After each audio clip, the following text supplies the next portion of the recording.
Hello everybody, it's Precious Pioneer and welcome back to my YouTube channel, the channel where we talk about food and lifestyle. I'm so happy to have you. If that's something that interests you, then go ahead and hit that subscribe button below. That really helps just to support me in the creation of these videos. But without further ado, I wanted to talk to you guys today about, I guess, how to be better. Like, what can we do to be better? I think that we're all on this journey to evolve and to grow into whoever we are supposed to and designed to be. It can be physical skills or expanding our knowledge, or it can be the grace of expanding our compassion, our kindness, our self-value, and things like that. Anything on the inside in our heart that kind of can evolve our character into becoming better. It can be those sort of gifts as well. And the reason why I think we do this is we accept the notion that the world and everything around us is so much bigger than just one individual, and so we try to better ourselves so that way we can leave the world better than we found it. So with that, I have 12 key tips that you can take away to become better. Number 1 is to appreciate beauty and to share it when you can. It can be through art, through music, through a moment, but by embracing the world's beauty and giving it to somebody else, it kind of inspires you to bring more of that into the world and do what you can to contribute to the beauty that you see. Number 2 is random acts of kindness. Kindness is one of those things that will never go out of style. It's incredibly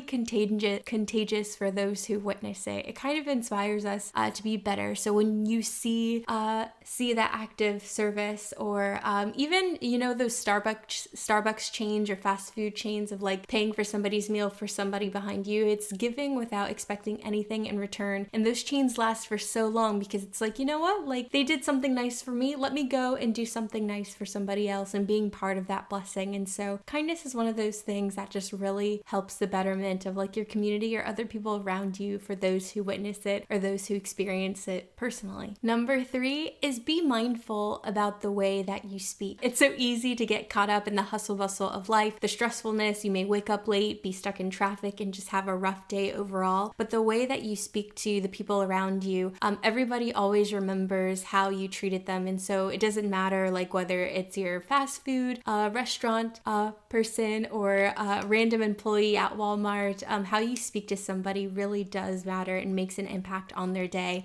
Talk to your cashier even if they're not smiling. You never know what personal battles people are facing, and what you say could really make a huge impact to them over a period of time. So they could be having a bad day same as you, but if you go out of your way to say something kind or go out of your way to speak to them with respect, it could really make a big impact on their lives. And I think it's a whole bunch of small things that accumulate that can really bring goodness into the world. It may seem such a small thing, but a lot of small things really do add up over a period of time. Number 4 is to have courage to step outside of your comfort zone.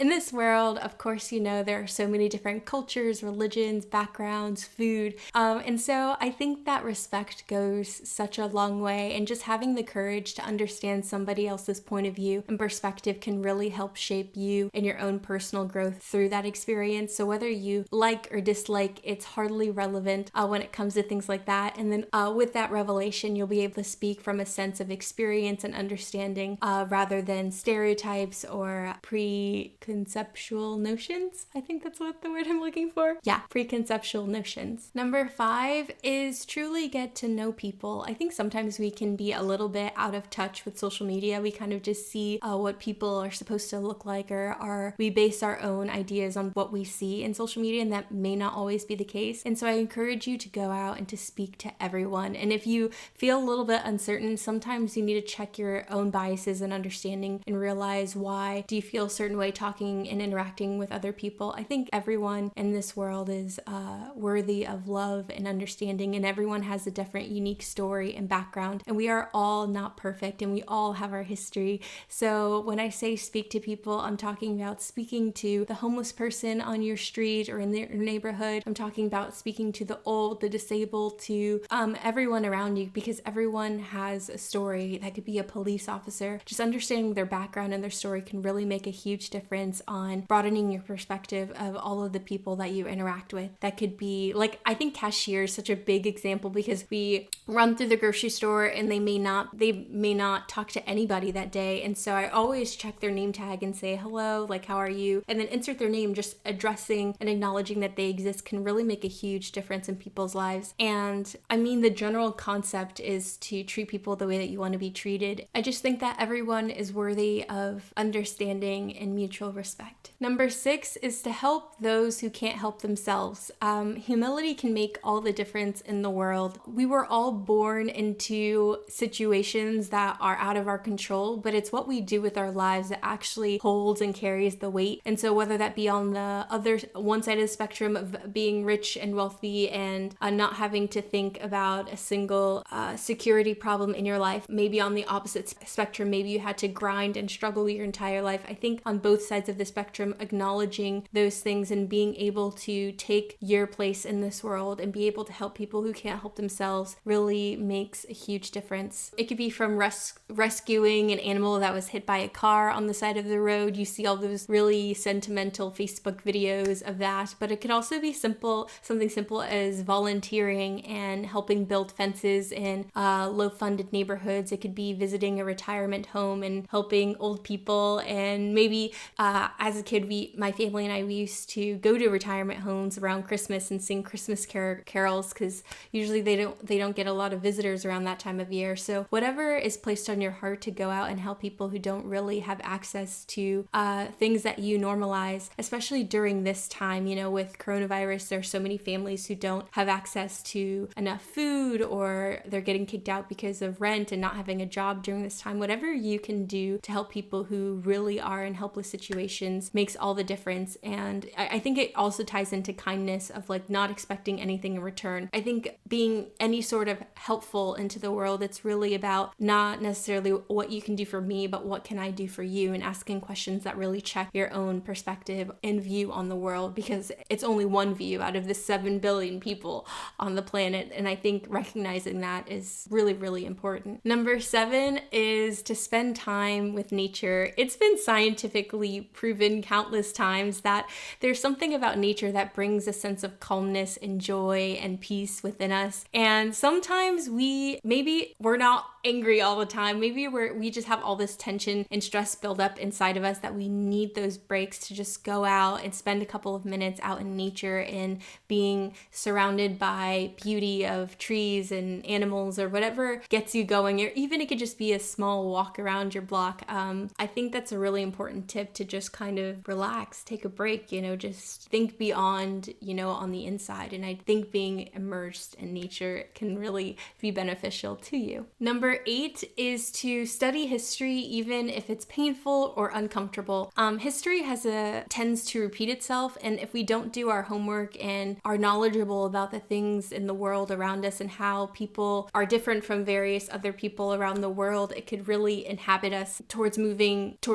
forward and being better in the future. Also, history really gives us a lot of education about the people around us and how they got to where they got to, and it also exposes a lot of the disparities that certain people face. And something that I always say is that it's impossible to fix a problem if you don't know what the problem is. And so understanding people's culture and how they got there and just studying on their history can really help expose and give us a revelation on what we can do now to become better people to help people in need. Number 9 is to seek out empathy and compassion. I think those are probably the most powerful virtues, because it is one thing to actually have the courage to face all of your internal battles and make peace with that, but it's another thing to put your feelings aside and put somebody else before you, to bend down and understand exactly how they're feeling and what they're going through and how you can be of service and of need to somebody else. Because sometimes I think we get caught up in the cancel culture of wanting to fight and want to be right on whatever side of the coin, but sometimes it's about taking a step back and understanding the pain and the hurt of somebody else and understanding what they're going through, because you personally may not have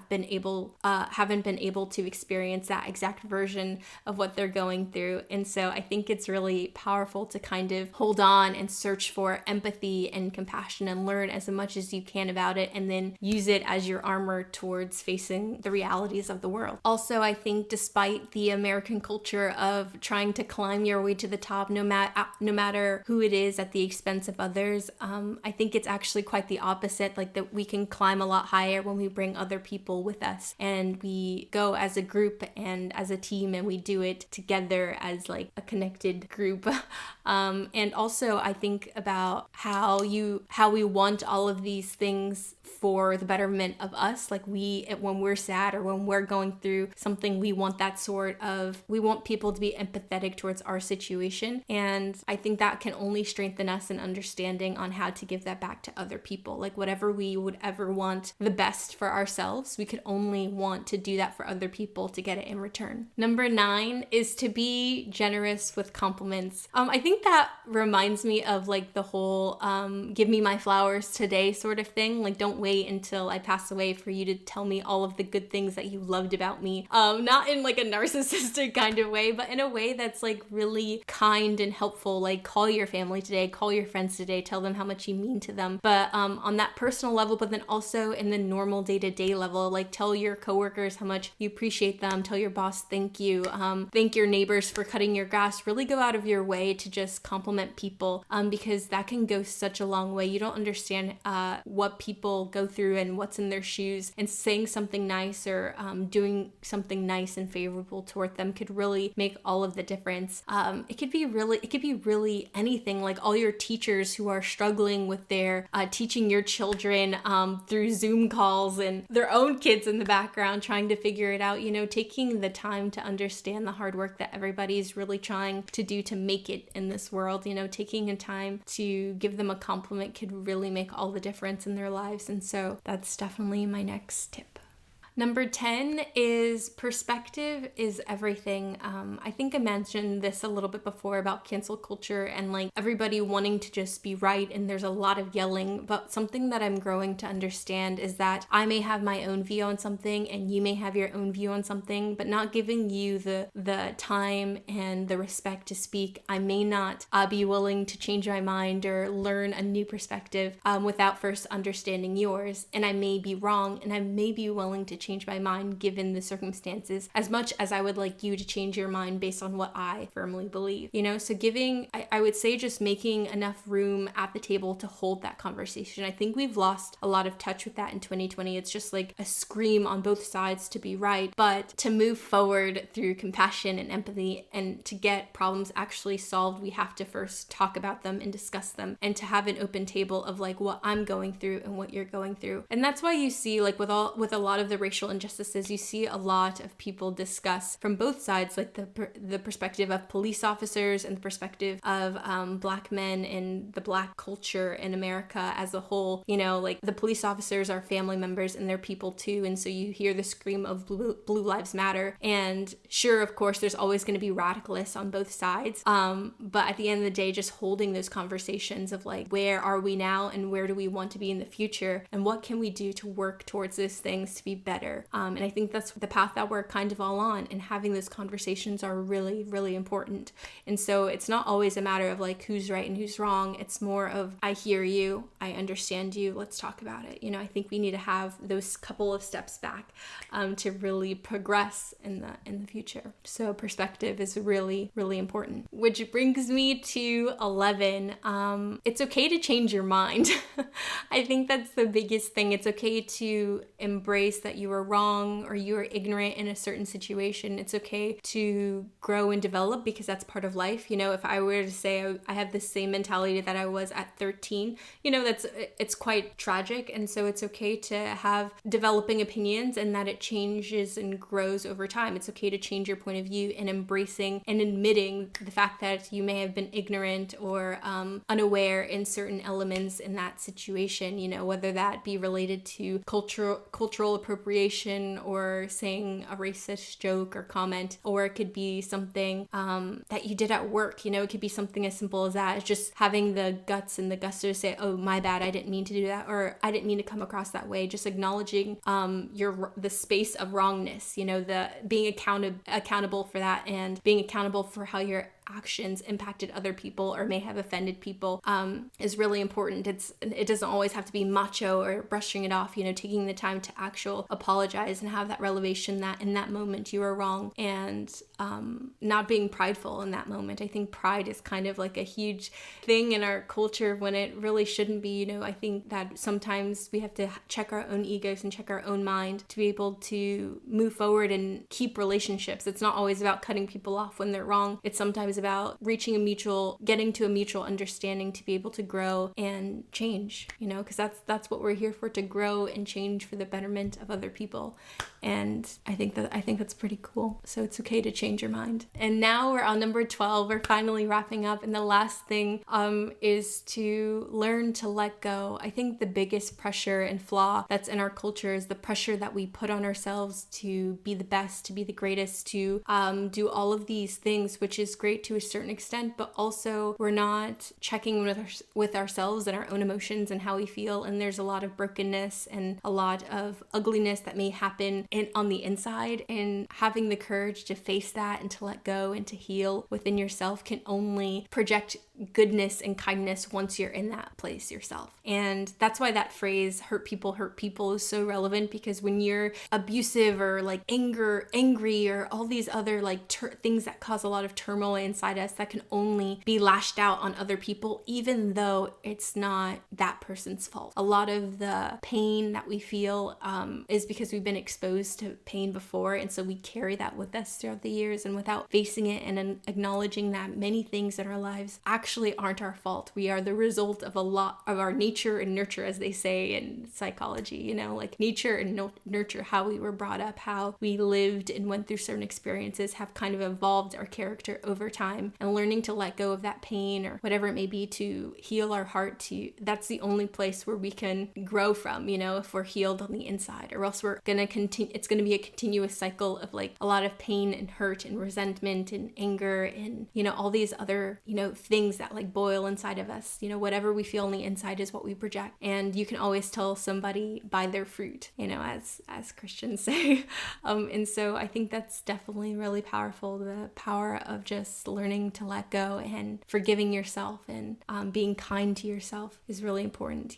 Being kind to yourself is the only way that you're going to be kind to others. And so I really hope that this video helped you. I know it was a little lengthy, but I really wanted to go into depth on how we can better ourselves, because sometimes I have this thought of like, what can I do to be better? What can we do to be better? With all of these medias or whatever just speaking so loudly of like what's right and what's wrong and what can we do? And sometimes I think layering back the onion of like the foundation, like what can I do better? That can make, what can we do better? And maybe you have the same question, but if you really enjoyed this video or if you got any value out of it, don't forget to give this video a thumbs up. That really just helps to support me. Share it with a friend maybe. But without further ado, bye guys. I'll see you next time.